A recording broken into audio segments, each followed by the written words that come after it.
Hello, Rowan Mithril here once again, getting back to Megaman network transmission. So, before we actually get started this time, something that I kinda need to cover here. This is something that's been going on a bit lately on my channel. In the past week I've actually been asked 3 separate times, when's the next video going to be, things like that. On one hand, it is kind of flattering to know that people enjoy my work that much and want to see more of it. However, it also carries with it kind of a feeling of pressure, of that, it's never enough. So, the thing is, it's like I've said on my site, as far as when the next video is, the most honest answer I can really give there is, it'll be done when it's done. There's not really much more I can say on that subject. The thing to keep in mind is, I don't have a backlog of videos or raw footage. I record, edit, and post as I go. And YouTube really isn't the only thing I do with my life. I talk with friends on Skype, I hang out with my family, play games for my own enjoyment, draw, things like that. So, this isn't the only thing I do, so sometimes I just need to take a day off and just relax, things like that. So, all I ask of my viewers is, please, have patience. New videos will come when they do, and hopefully they'll be enjoyable once they're up, and that's really the only answer I can give on it. Okay, so with that, it's time to move on to fight with ProtoMan. This ought to be a horrible ranking. Ow, yeah. Alright, so here we go. I'd kind of been hoping for a better strategy against this guy other than just cheesing things like Invisible. Unfortunately, that seems to be the basic idea. Pretty much any strategy that I was given for him, that seemed to be the major deal.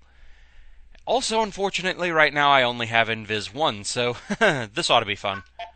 Let's see. I wonder if Fireman can actually pierce his shield. Science?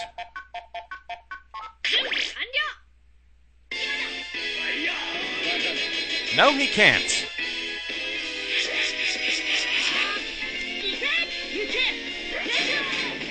Oh, and he blocks from behind, you cheater!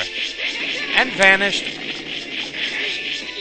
ProtoMan, you are such a hacker.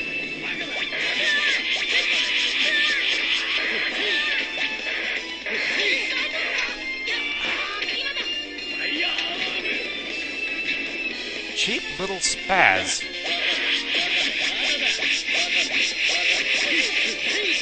That was the other strategy I was given, was to keep using Invisible and just keep spamming the Buster. Not even charge shots, just normal ones, because so long as he's attacking, he can't reflect. Oh, and I'm out of Invisibles.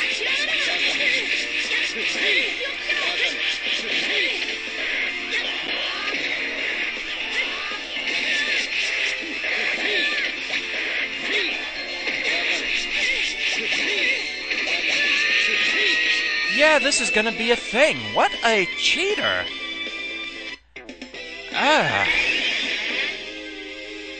I don't like ProtoMan. So let's try this again, but this time, let's use something other than Invis 1. DropDown, it does have a problem with it. Let's see, for a set time you're invisible and invulnerable. That's strange. It doesn't even mention the side effect it had in the actual Game Boy Advance games, where it wears off when you're attacking. Does the Buster count as an attack? Unfortunately, it's too big for me to have as a default chip right now. So that's going to be an issue.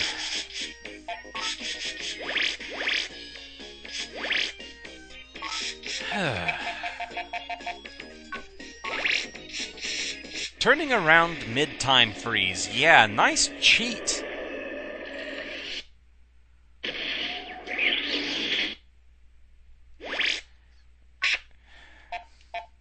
I can at least show off 0 here.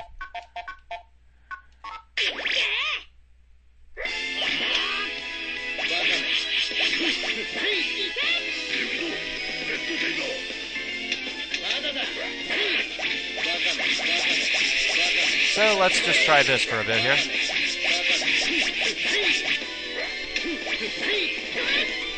Oh no, that works well. There, I'll just counter you. Just tank the hits and counter. What a pest! Pretty solidly guessing I didn't get a ProtoMan chip for that. More likely, variable sword. That's the weapon chip that he drops. Yeah, so that's 2 variable swords. You know, even without having a stage to chip grind in, methinks this particular chip grind is gonna take a while. ProtoMan is just that much of a cheating jerk. Ugh. My kingdom for better invisibility chips. Anyway, yeah, back after this. Freaking cheater.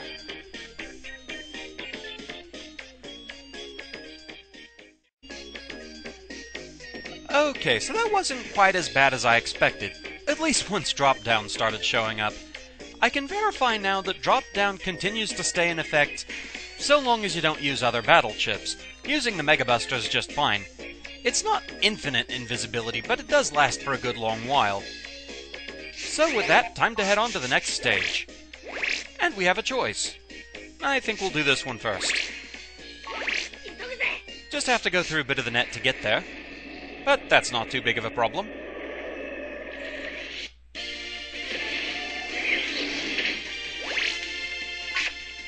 And I think we'll just let the chip selection maximize itself on the way.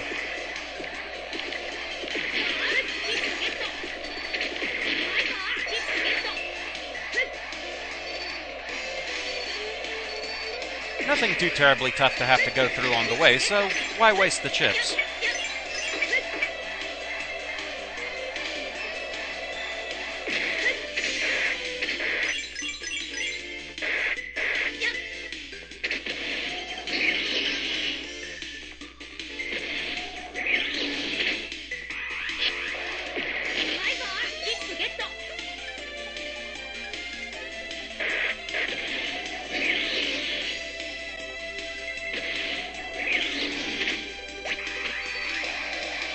I want to conserve my double jumps, so we're taking the long way here.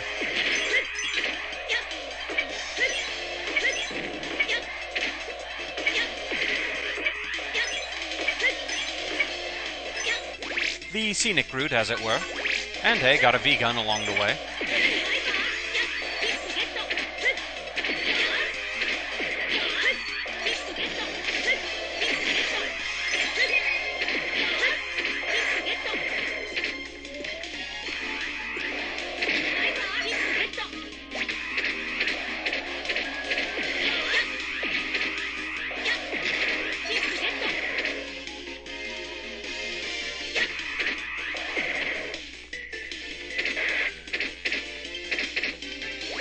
Oh yeah, you're completely cleaned out, aren't you? Yep, okay. Nice visiting with you anyway there, Number Man.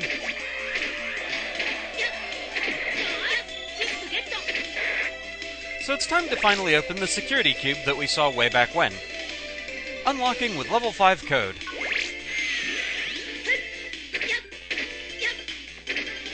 And hey, we have those ladder traps from the Cossack stages.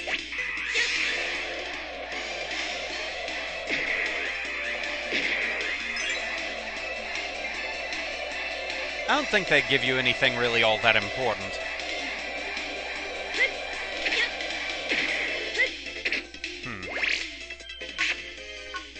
Now the trick is there anything up there that I'd be missing?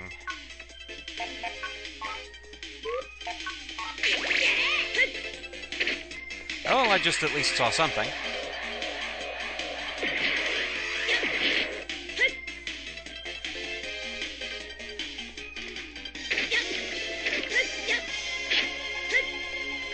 Oh, bugger. Well, I can check down here. Okay, yeah, there's nothing in that corner.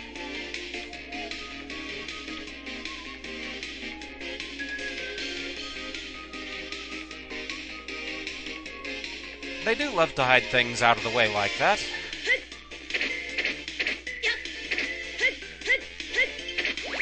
And we get a slasher. Alright then. Considering the only other places those are available are the slot machine or green mystery data, good enough to find one, and welcome to the Legendary World 3 area. So this is the Legendary World 3 area. Yeah, sure looks that way. Yep, and there's a lot of information stored in the area itself, too. There might be some kind of clue buried here. Right, but be careful, Megaman. It's a World 3 area, so there are probably tons of traps everywhere. Okay, Len, understood. I'm ready for your operation. Quite a stylish place, this.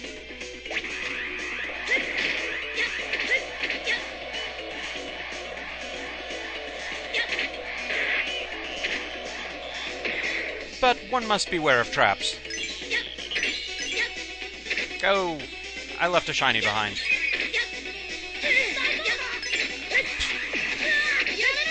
For a minute there, I thought it looked like those platforms actually had fallen to where they blocked the spikes, and I was wrong.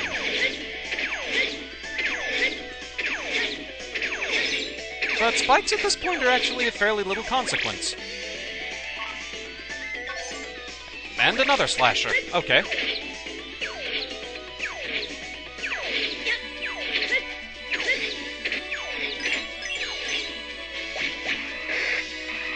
Oh, I forgot about you guys. Can't quite use the trick you could on the ones back in Napalm Man's stage. Little mystery data. 200 zennies.